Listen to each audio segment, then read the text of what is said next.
सध्या गावात विघ्नहर साखर कारखान्याच्या हंगामामुळे ऊसतोडणीची लगबग सुरू होती। पहाटेपासूनच कोयत्याचा आणि ट्रॅक्टरचा आवाज शांतता भंग करत होता। बाबाजींच्या 12 एकर ऊसाच्या शेतात ऊसतोडणी कामगारांची तुकडी उत्साहाने काम करत होती। हंगामातील हा शेवटचा मोठा फड असल्याने कामाची गती चांगली होती। सकाळचा बराच वेळ उलटून गेला होता। एका दलदलीच्या भागात काम करत असताना रामा नावाच्या मजुराचा कोयता जमिनीत रुतला आणि खच आवाजाऐवजी तो लाकडावर आदळल्यासारखा झाला। रामाने बाजूला पाहिले। माती बाजूला सारल्यावर त्याच्या तोंडून बापरे असा उद्गार निघाला। उत्सुकतेने आणि भीतीने थबकलेल्या इतर मजुरांनी पाहिले तेव्हा त्यांना उसाच्या मुळांच्या आणि ओल्या मातीच्या ढिगाऱ्यात एक मानवी सांगाडा दिसला, फक्त हाडे आणि जीर्ण झालेले कपडे।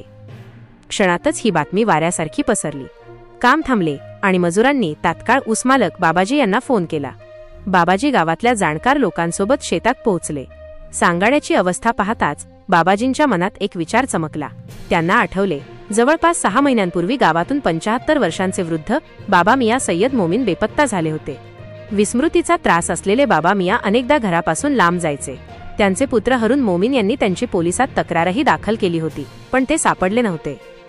बाबाजींनी हरून मोमीन यांना ही धक्कादायक बातमी कळवली। हरून तातडीने नातेवाईकांसह शेतात पोहोचले। सांगाड्यावरील जुना हिरव्या रंगाचा सदरा आणि फाटलेली लुंगी पाहून हरूनच्या डोळ्यात अश्रू उभे राहिले। हे कपडे माझ्याच वडिलांचे आहेत असे म्हणत त्याने कपड्यांची खात्री पटवली। हरूनच्या दुजोऱ्यानंतर ग्रामस्थांनी जुन्नर पोलिसांना बोलावले। पोलीस अधिकारी जाधव यांच्या नेतृत्वाखाली पथक घटनास्थळी दाखल झाले। प्राथमिक अंदाजानुसार सांगाडा किमान 6 महिने जुना असावा। हरूनने सांगितले की वडिलांना बिबट्याची खूप भीती वाटायची आणि हा परिसर जंगलजवळ असल्याने बिबट्याच्या हल्ल्याच्या घटना वारंवार घडतात। पोलिसांचा अंदाज होता की बाबा मियाँ रस्ता चुकून शेतात आले असतील आणि बिबट्याच्या भीतीने उसात लपले असतील। तिथेच तब्येत बिघडून किंवा बिबट्याच्या हल्ल्यात त्यांचा मृत्यू झाला असावा। ऊस भरलेला असल्यामुळे आणि हा भाग बाजूला असल्याने मृतदेह कोणाला दिसला नसावा। सांगाडा फॉरेन्सिक तपासणीसाठी पाठवण्यात आला असून DNA चाचणीनंतर तो बाबा मियाँ यांचाच आहे की नाही हे स्पष्ट होणार आहे। पोलिसांनी अकस्मात मृत्यू म्हणून नोंद केली असली तरी तपास सुरू ठेवला आहे।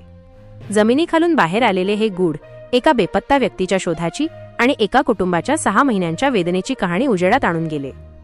हरूनच्या चेहऱ्यावर वडिलांना गमावल्याचे दुःख आणि त्यांच्या अंताचे उत्तर लवकरच मिळेल याचे समाधान दिसत होते।